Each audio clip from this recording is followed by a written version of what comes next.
Oh, hi, I'm Marc. I used to be a senior artist at Blizzard Entertainment, and now I teach art for a living. In this week's episode of my weekly series that I've been calling YouTube Art School, I'll try to explain to you how to learn skills faster based on science. How to learn on a fundamental level. In our case, obviously we're talking about art skills, but this actually applies to pretty much any skill. As someone who spent the last 7+ years teaching and constantly trying to get better at it, I'm super interested in how the brain works during the learning process. It's fascinating stuff, and it directly impacts how I teach in my art program and also here on YouTube. Today, I want to discuss some tips that will immediately improve how you learn. Tips that will physically change your brain, literally. Wanna hear more? Quickly, let's get this class started.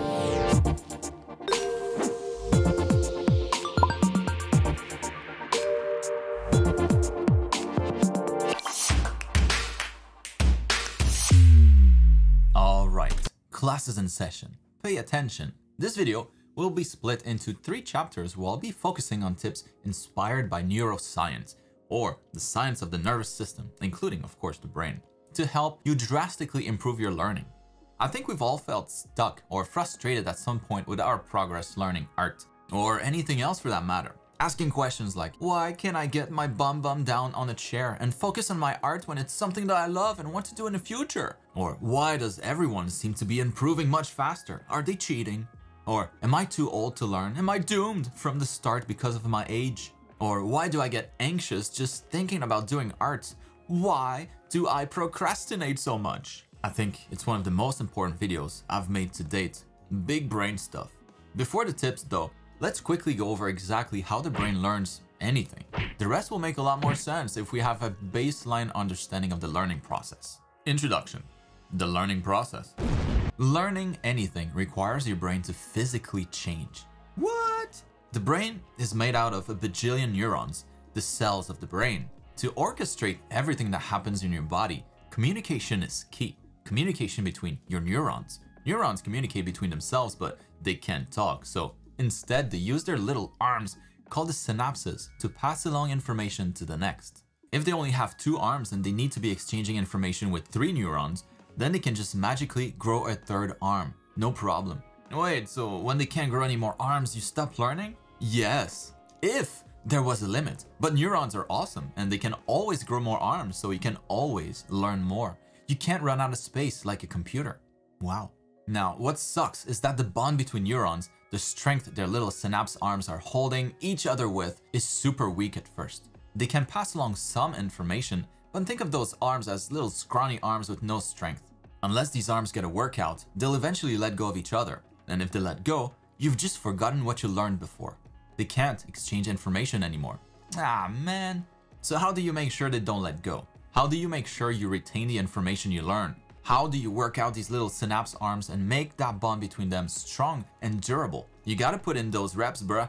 Practice. When you do, the reward system of the body kicks in and you feel good about yourself. When you get better at anything, you get the happy hormone, dopamine. It makes you feel great, and so you're more likely to do it again next time. The more you practice, the stronger the neurons' arms get and the better they get at communication, just like any long-term relationship. The result is you get better at whatever it is you're practicing. The ability that neurons have to create more arms and strengthen those arms with experience is what's called neuroplasticity. Essentially, your brain is like Play-Doh, and you literally shape it slightly differently when you learn something new. Problem number 1. Just like working out your arm muscles in real life, strengthening those synapse arms takes a lot of energy. It's tiring. The brain would much rather do something easier, and it definitely lets us know every time we think about learning anything. When we try to focus to learn something, the first system of the brain that activates is the stress system. The same kind of stress that you'd get if you were about to start an exam at school, or when you get scared of something. It's not a good feeling. It feels way better to push that back and not do it, aka procrastinate. Problem number 2, the brain's neuroplasticity, or again, its ability to make and strengthen new connections between neurons, is much better when you're young. Up until you're 20, 25 years old, it won't take as much of an effort for you to learn something new, to create and strengthen the bond between neurons. After 25 though, As an adult, your Play-Doh brain is now all dried up. Oh no. The connections that were there remain, but new ones are much harder to make, just like playing with dried Play-Doh. Thus the saying, you can't teach an old dog new tricks. The good news is that it's not true at all. There are ways to add a splash of water and get that soft Play-Doh back as adults, and to get it as soft as when you were younger. So let's jump to the tips to see how we can solve those problems and improve your learning overall, regardless of your age.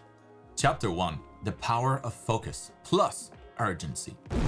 The most important factor when learning is your focus, your ability to focus on a specific task, like trying to understand what a person might be saying, like what I'm saying right now. If you've been listening to anything I said so far, that's your focus at play. Focus is really a cocktail of hormones the nervous system produces when trying to learn something, or more broadly, whenever you focus on anything. It makes us more alert. Like I mentioned before, that cocktail of hormones that comes along during the early stages of learning will feel like stress, agitation, and confusion. It comes from the same part of the brain as any other types of stress. I think just knowing about it helps. It helps to understand that you should feel stress when focusing. It means it's working. The learning process has started. And then when you do get better, you get rewarded with dopamine. Feels good. What's important to know is that the initial stress you feel when you start to focus on a specific skill is always greater at the beginning. It gets much easier to get past that initial stress response the more often you do it. It never really fully goes away though. You just gotta learn to deal with it, to take the initiative anyways. Something else that makes it easier is to limit the challenge as much as possible initially. Don't commit to too much, start easy. The greater the challenge, the stronger the stress response.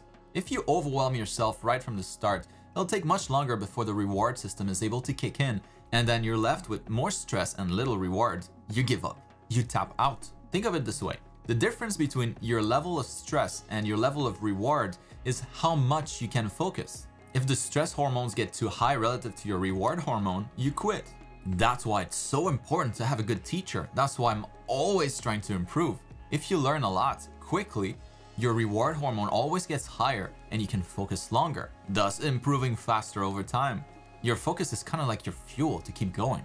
Now, as adults, unfortunately, this is not enough. Along with focus, we need urgency. Kids don't need it as much, although of course it helps them too, but for adults, without urgency, there's no learning. Urgency in my case is that I have to teach what I learn. I don't want to be embarrassed and make a fool out of myself, so when I learn anything related to art, I'm paying extra attention to make sure that I understand properly. My urgency is the fear of embarrassment if I try to explain something that I don't fully understand. Urgency can come from any kind of fear of your rival getting better than you, fear of not reaching your art goals, fear of running out of money, fear of not getting good enough to eventually live from your art.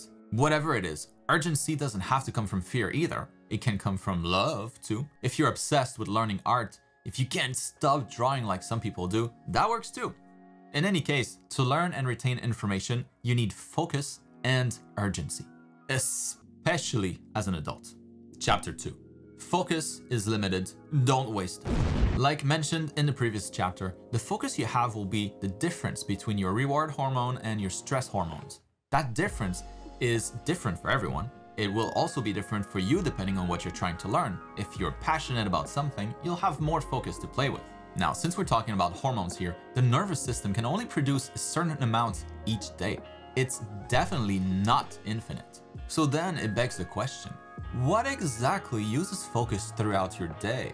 Ideally, we'd only save our focus reserves for learning, stuff that's important. But unfortunately, focus is also spent when we focus on anything, even when we're not learning. You look at your phone to play a game, you're using focus. You browse through Instagram, you're using focus. You watch 20 TikTok videos, you're losing more focus. Yikes. So what happens when you focus on useless stuff too much and then try to learn something? Maybe there won't be much focus left for things that matter. No focus, no learning.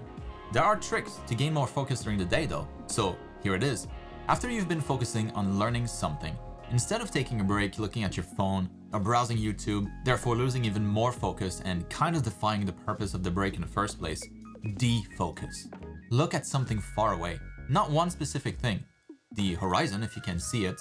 Try to see as far and as wide as possible. Try to not focus on anything for a few seconds to a few minutes. Just doing that alone should regenerate a little bit of that focus to help you keep going a bit longer before you completely run out for the day.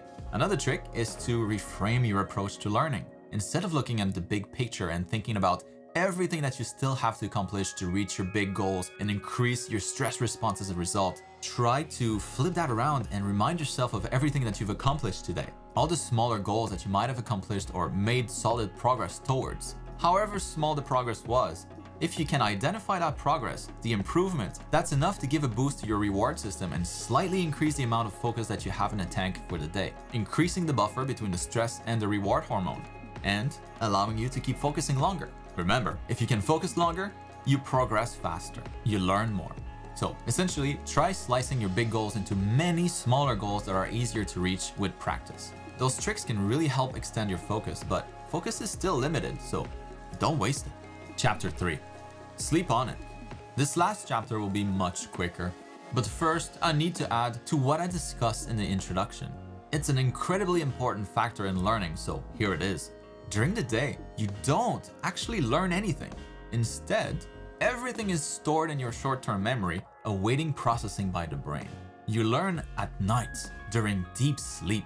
During the day, the neurons might order some new synapse arms or request some stronger arms to replace weaker ones if you studied or practiced something. But it's only while you're sleeping that those orders actually get fulfilled, aka the synapses only change while you're sleeping. If you don't sleep, all those orders just get scrapped. You forget. Sleep is absolutely essential to learning. You might have heard that sleep is important before, and that's the reason.